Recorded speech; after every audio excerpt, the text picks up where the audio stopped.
In the Newsroom is a production in partnership with Studio Stillwater. Every week, journalists from the Stillwater News Press invite listeners to join us in the newsroom and hear the story behind the stories. Hello and welcome to In the Newsroom. I'm Bo Simmons, managing editor of the Stillwater News Press. With me today, city editor Michelle Charles. Hello. We don't have a title yet for our producer, Chris Peters. Howdy.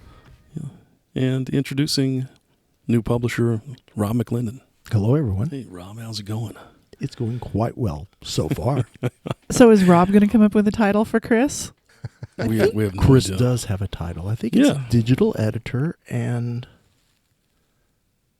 all right, something else. There you go. See? Yep. And We'll just leave something it at else. Yeah. There That you fits go. on a byline. Sure it does. Yeah. Titles. Yeah. They're kind of important. Yeah, I don't yeah. know. They mean Sometimes. something. Yeah. I think if you're Again. very worried about your title, you're worried about the wrong thing. That is true. Well, I do remember having I was on the desk at the Norman Transcript, and it would be I was staying home for one of the awards banquets, right? So I just wrote up a little award story of who won what, and at the time I called our just referring to people who had won different awards, like managing editor, and she says, "No, I'm the editor." Oh, there's a difference? No management right? here. No, but there, yeah, I guess there are. You know, like that was maybe a lower title. So I've been told the editor more or- words in your title, the least important you are. That could What if be. we're all news Yeah. persons? Yes. Yeah. I mean, yeah.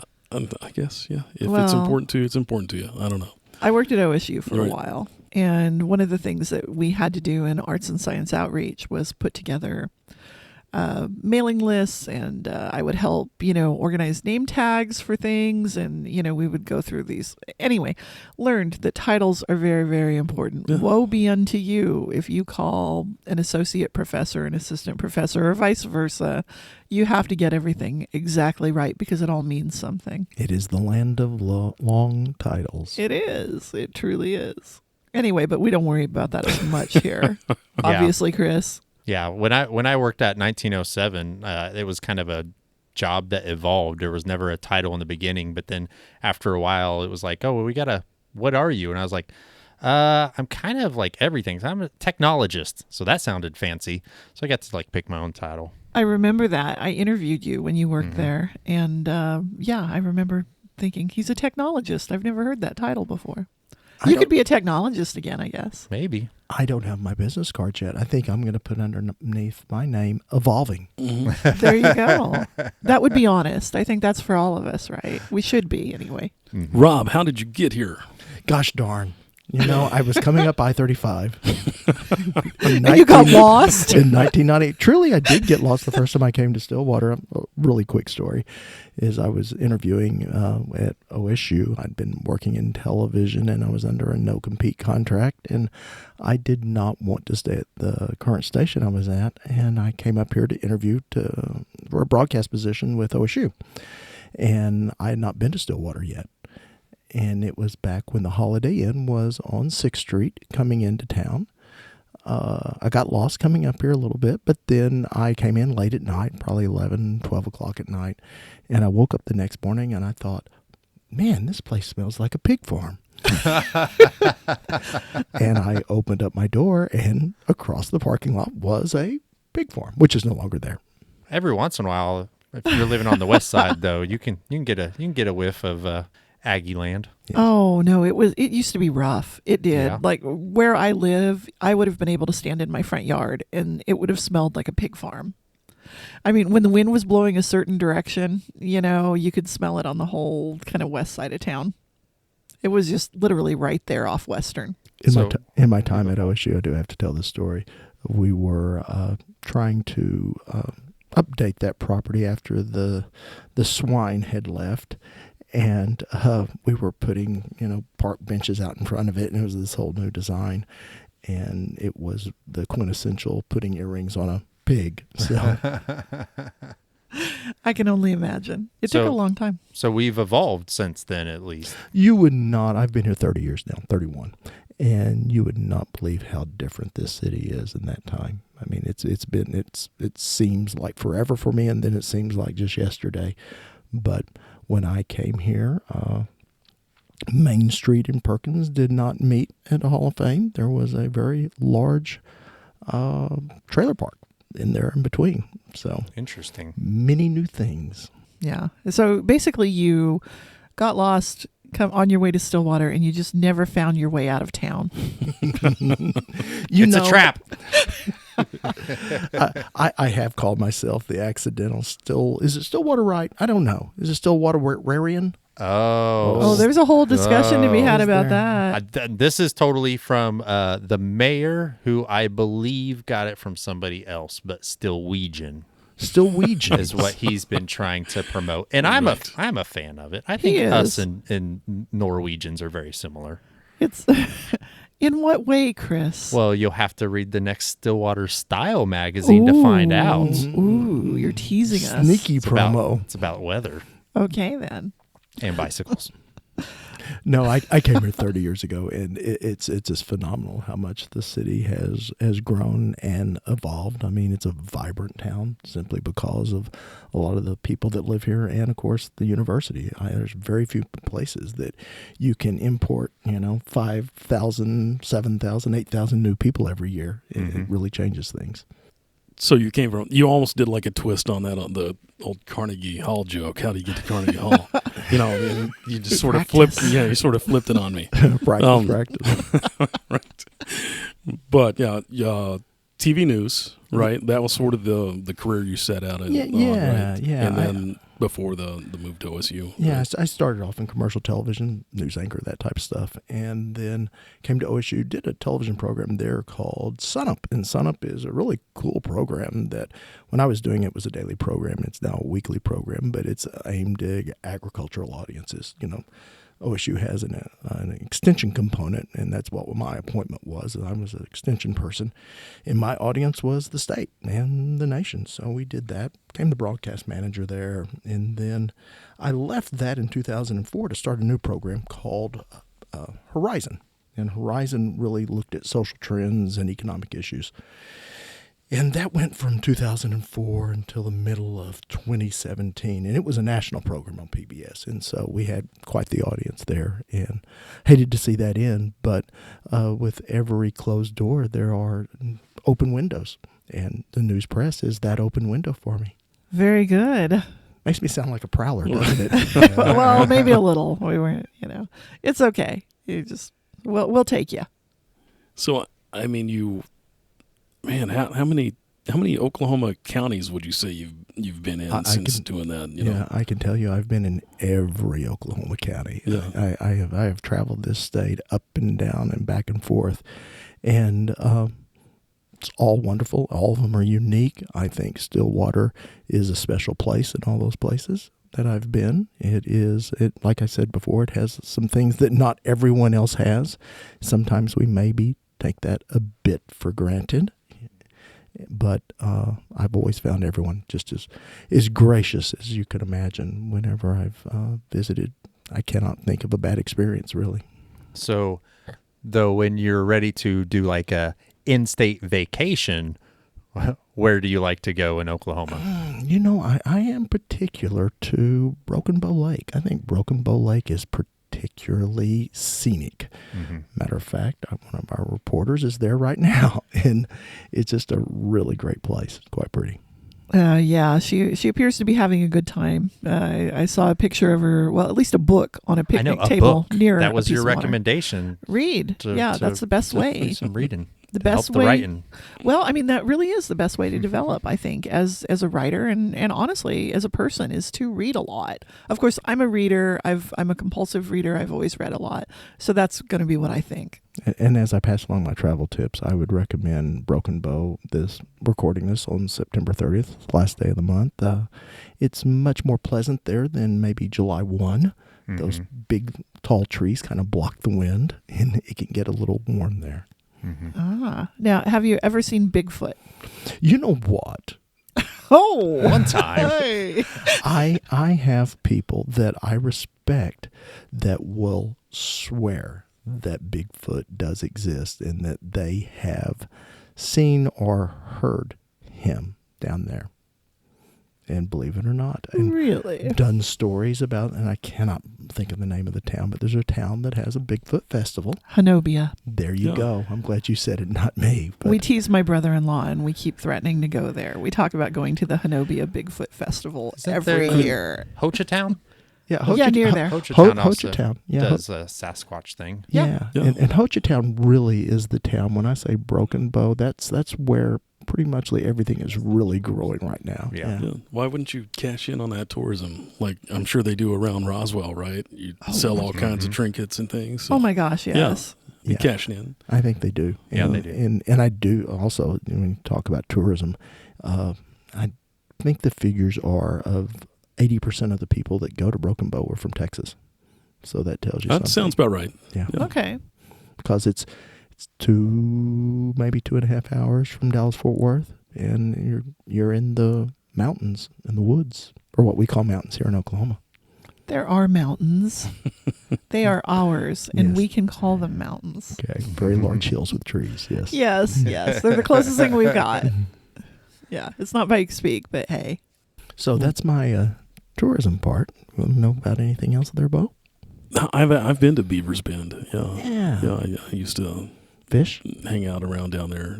I was just like doing little trips as kind of like some kind of weird gonzo journalism thing. That was one of these other weird things I used to do, when I was in Durant. Mm-hmm. Yeah. Well, I probably should just throw out some names of eateries and breweries down there and a winery. Just to, maybe we can get some sponsorship of this stuff. Hey, We're really now. pushing Beaver's Bend right now. We No, really are, and I've never been there. I feel kind of bad now because I've never been there. We went there actually. We took the kids and we rented a cabin right outside of Hochatown there. And so, of course, we went to Girls Gone Wine and some of the.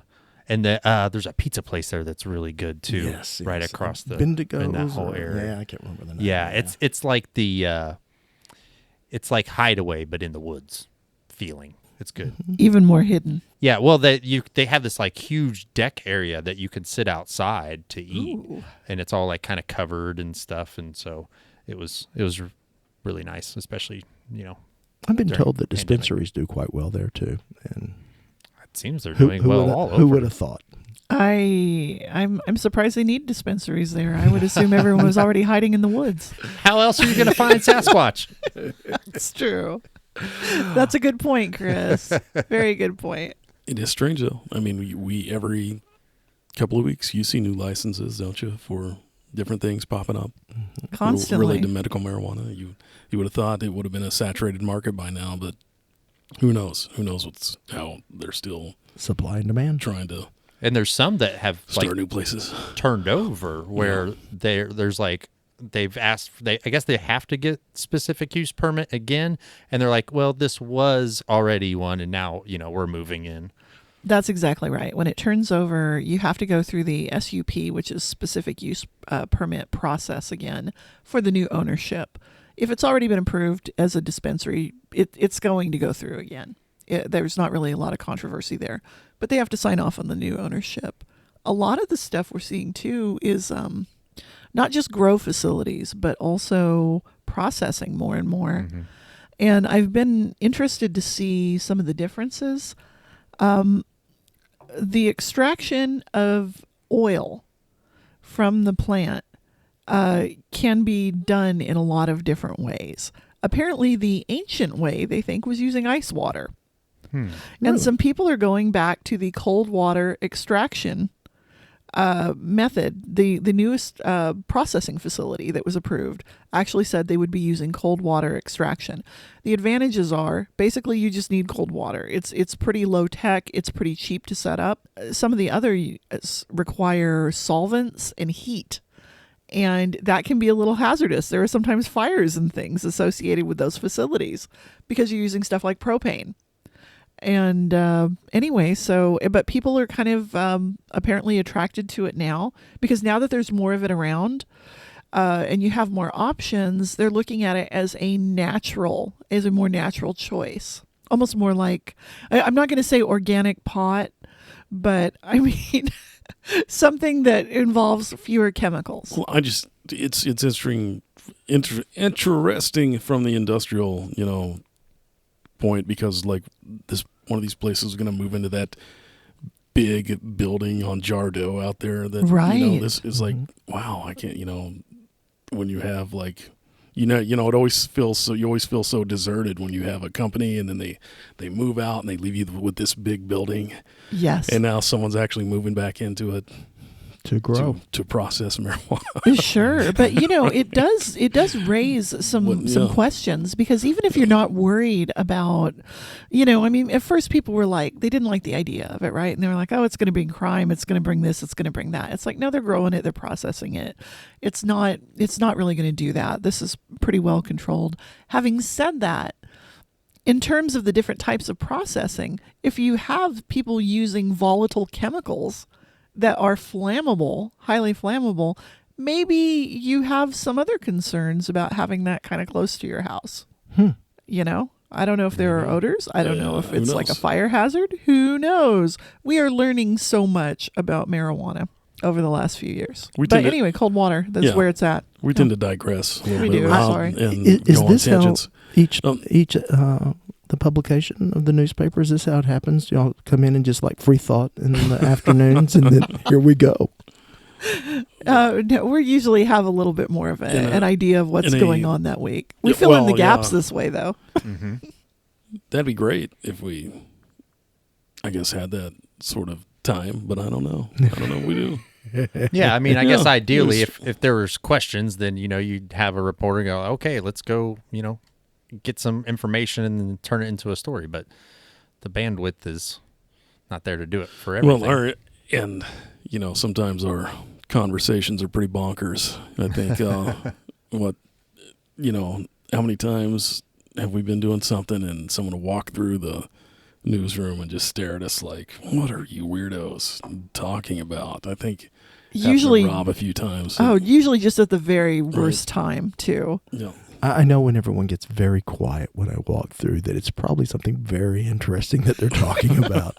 But I really do believe an interesting podcast would be the news meeting on Tuesday when you're talking about things, because, again, a lot of thought going on.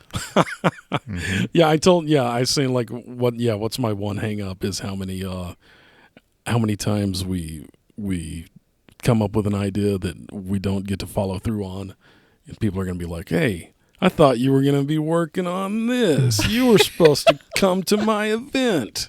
Yeah. It's like, nah, sorry. No. Right. It's like everything. Everything is competing for time and space, and It is. and at the same time, some things make, some things don't. And I've done this all my professional career, and that's just the way it is. Well, and more, it's not about, this event was more important or more interesting, or we like those people better. It's not really about that. It's that maybe we made it to that one before we ran out of time, or maybe those people had really, really good pictures, or maybe it was just around the corner. I mean, there are so many other or something factors else when we have happens, when we have limited bandwidth, right, Yeah. Chris? I mean, or if something else happens. Fires. I will be honest, I spend a lot of time putting out fires. It's whatever is bursting into flames in front of me is what I pay attention to. So, so that being said, you're talking about different things we could do. What's something you think is pretty concrete, one of your, kind of ideas coming from this digital multimedia thing? What's something you could actually tell our readers here now, like, yeah, we think we can do this, be on the lookout. Well, here's what I think is interesting. When you say our readers, listeners, right readers, now, yeah, our readers are, Yeah. are listening to us. Yeah. Our audience. Our audience, and that's that. If I could put this under a big umbrella, is us and our audience thinking of themselves as our audience, whether it be something that you would read in print, something you would read online, something you would listen to like this, something that you would watch online. All of those are things that we're going to be doing, because we just want to meet our audience where they are, and we know they're already doing these things. And they're already all over the place.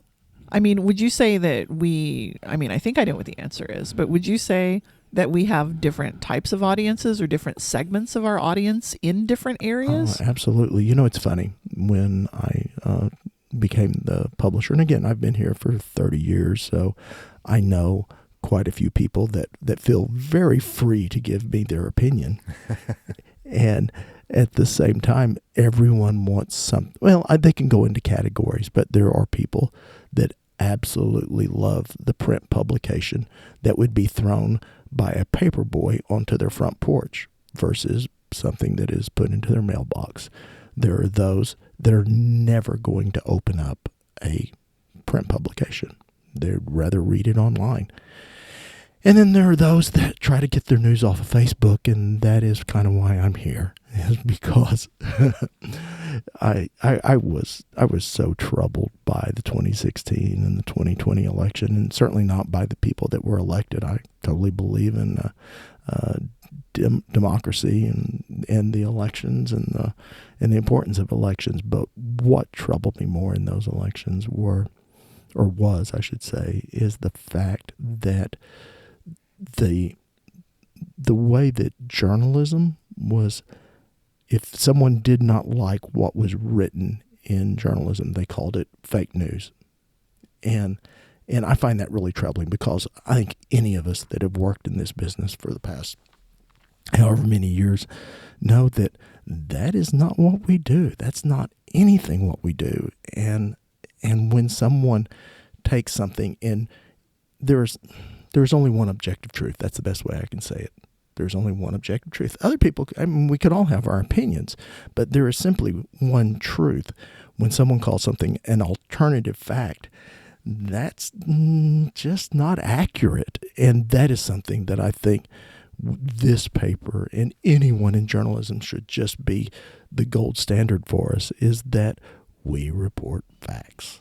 Thank you. Thank you for saying that, because that is one of my, it's a real problem I have with the way people talk about this. I feel like the practice of journalism has been devalued, and some of it is the proliferation of these alternative ways of getting information.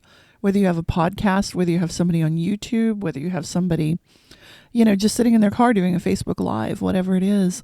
Somehow we've gotten so used, over the years, we were so used, I think, to having our information delivered these ways. And that meant something, right? Because you were part of a news organization, you were official in some way. And now that's been democratized to the point where you don't have to have an official standing to have that sort of access to an audience. And not everybody who has that access holds themselves to the standards that we hold ourselves to. Yeah.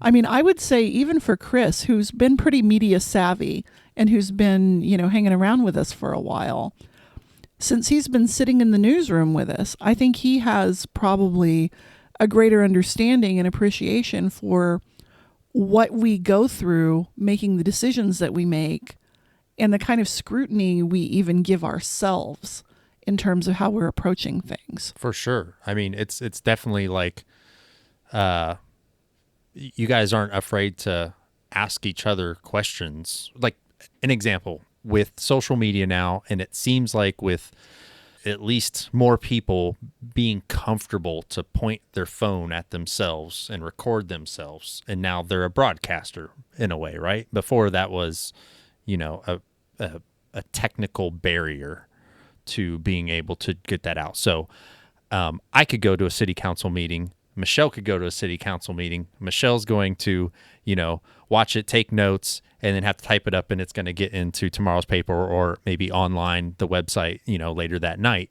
I could totally, as, just regular person, get out of that city council meeting, turn on my phone and say, this is what happened at the city council meeting, and inject my own opinions or thoughts, where like Michelle is, if there's something that she's got some questions on, she's got to try to see if she can get some of those questions answered.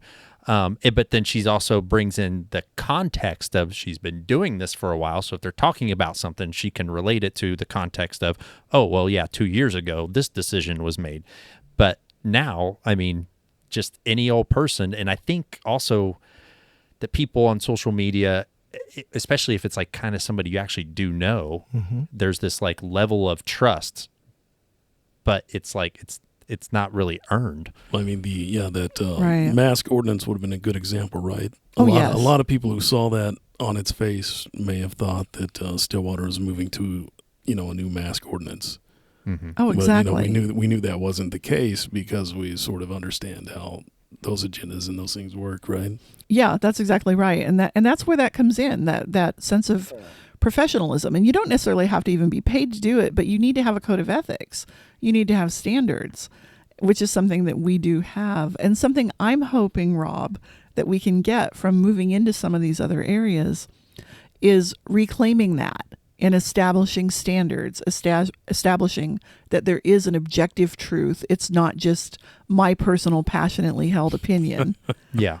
And having like the truly local knowledge. So I think back to what maybe you're referencing with the mask thing. We had the TV news show up, thinking that there was going to be some sort of decision made. Yeah, No right. doubt. Yeah. But before that even started, we're like, oh, the TV's here. Like because you guys know how the city council works and how the agendas and all that stuff work for Stillwater, you knew that like there was never going to be a vote on a mask ordinance. Yeah. So, but they still have to, if they're going to come here and send somebody, they're going to turn it into some sort of story. And it turned into, let's just put up clips of all the people speaking and what journalism was done there. Now, I will say that my tweet, where I tweeted out the guy who stood up and told the city council, I have absolutely no faith in any of you people or confidence in any of you people. That is the tweet that has been retweeted and shared and that has gone further than any of the other tweets I did that night. And, because I'm trying to up my Twitter game, Rob.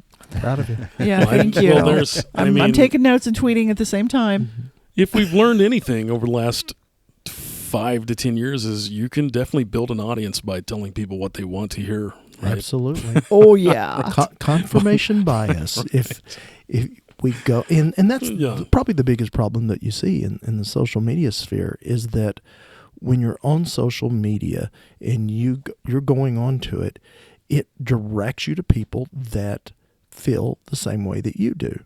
And you'll be seeing their stuff. And so you're not exposed to these other people unless you're not going onto social media enough. And then they'll throw something that is someone that disagrees with you where they'll get the argument going. It's right. I use social media every day. But I think everyone needs to understand that it's probably not the best place to get the information that drives our lives. It's much better to keep up with our friends from high school. So I'm hoping that we can establish our brand in a variety of areas where we provide some credibility, or we take that credibility that we hopefully already have or have earned over the years, and then extend that into these other areas where maybe there's some competition for people just sharing their passionately held opinions.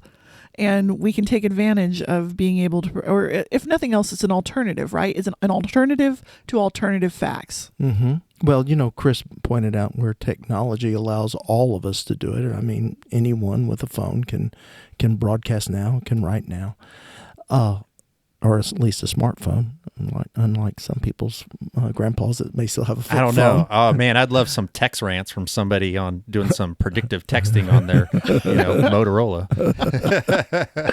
But that same technology also allows us to do more because we are a small-town newspaper. And, money is not unlimited, but thankfully technology has come to the point where we can do the same things that used to cost in the hundreds of thousands now may just cost in the thousands. Mm-hmm. Okay. Yeah. Use the tools that they're available to us too. As we are right now, sitting around a table. Yeah. That's right. Well, I'm really interested to see what your TikTok is going to be, Rob. What you have for TikTok. You working We on can't your wait dance? for that. Yeah. You know that Right. is one part of social media I have yet to. Well, that's something.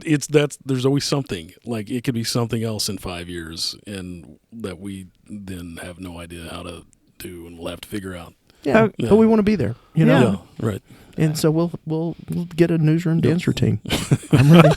Hey, I know. Oh boy! I know a 10-year-old who's getting pretty good at making some TikTok, so she can come in and train us and be the TikTok producer. Could she be We're our going to con- need a she- training. Yeah, our consultant, Yeah. our TikTok consultant. Yep.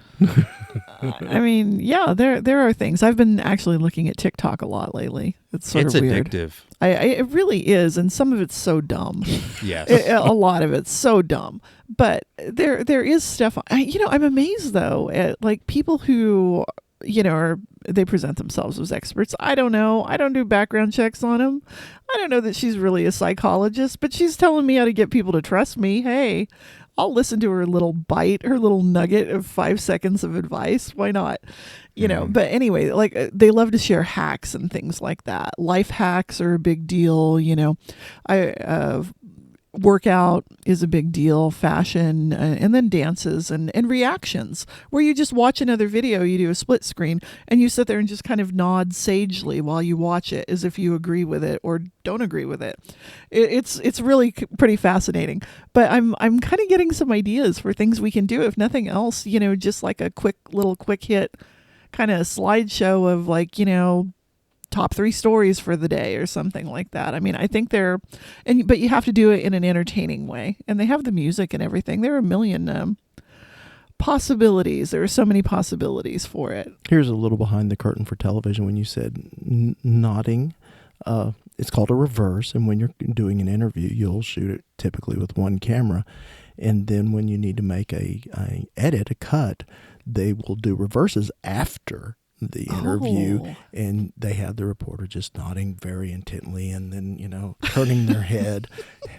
Person Sounds saying like fake news to me. Fake reactions. Well, but wasn't there a very big example of someone who like held on to video of one of the big like anchors being like, "Hold on, let me see if I can work up a tear." Like after the I think interview that was done. Was that not a That movie? was- I think that No, was no. I mean, broadcast it news. was, but I think Oh, it was was an it? actual. No, I think there. Yes. So that happened on broadcast news. I want to say it happened in a real thing, like of what you were talking. Like they filmed the interview, and then they were going to get reactions or whatever, and someone showed this video, and it blew everybody's minds. Was that William Hurt? That was Right, William. yeah. That was William Yeah, Hurt yeah. in the movie. Oh, What I man. will tell you about television, and I have all Right, the yeah. respect in the world for television journalists, but what I will tell you is that typically if there is a tragedy somewhere, some natural disaster, they're going to be in the most visual place that they can be.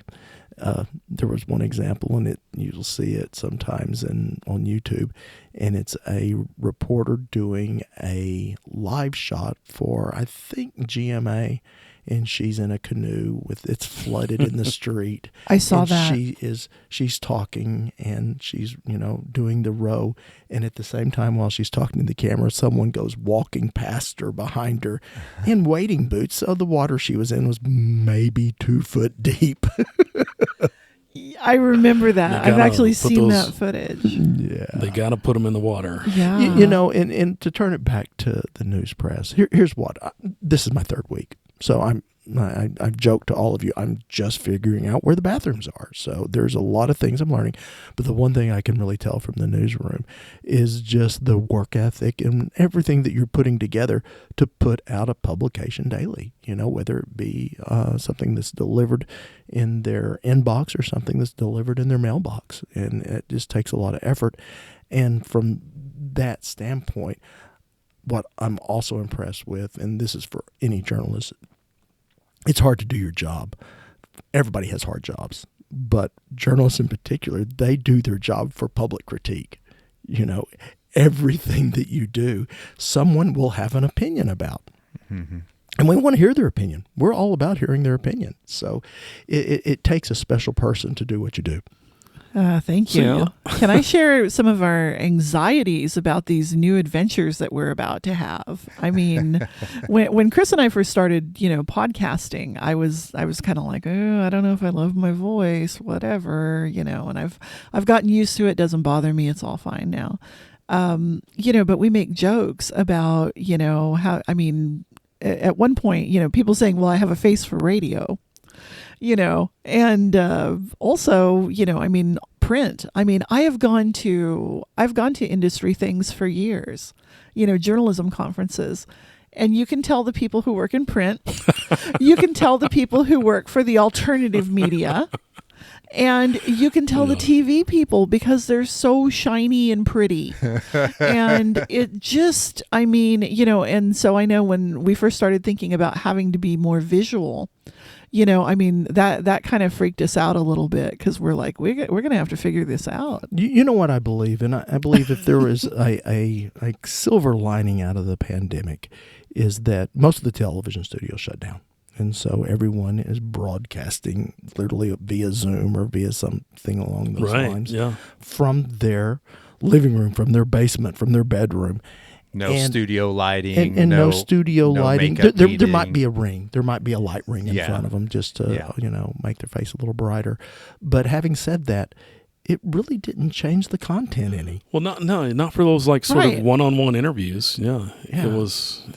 And I think all of it, I think as an audience, I think we're more accepting. You do not have to have a $2 million studio behind you to be a good journalist. Right. Mm-hmm. Well, as this room that we're in right now points out. There you go. That you can only hear and not see. Yes. Hey, I love my $50 Habitat Restore rug. I think it was a heck of a find. It covers the whole floor. It looks great. Mm-hmm. One of the things that I've enjoyed with the podcast and that I think is a real benefit and that I think will also come with the other stuff is that it allows people to get to know us as people a little bit more. And I feel like you trust people that you know or that you feel like you know. Mm-hmm. And so hopefully we can build a little more trust, build in more transparency about the news gathering and the news producing process. I think that's talking about, the things we talk about. That's one of the things I hope people can get from the podcasts that we do. And I hope being able to see us and see us working, if nothing else, they'll know us and they'll feel like, maybe this is someone that I can believe, I'm here because I truly believe what is being done here is so important. And when you think about it, just the ability to storytell goes back to before the written word. People sat around and told stories. That's how we learn. That's how we become who we are. Wow, that's a good place to end it, I guess. It really is. We'll do it, right? Yeah. That's going to do it for us. Thank you for joining us in the newsroom. In the Newsroom is edited and produced by me, Chris Peters.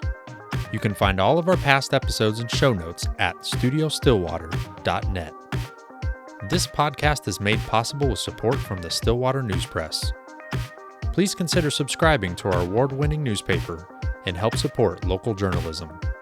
Go to stwnewspress.com to sign up. Thanks again for listening. Until next time.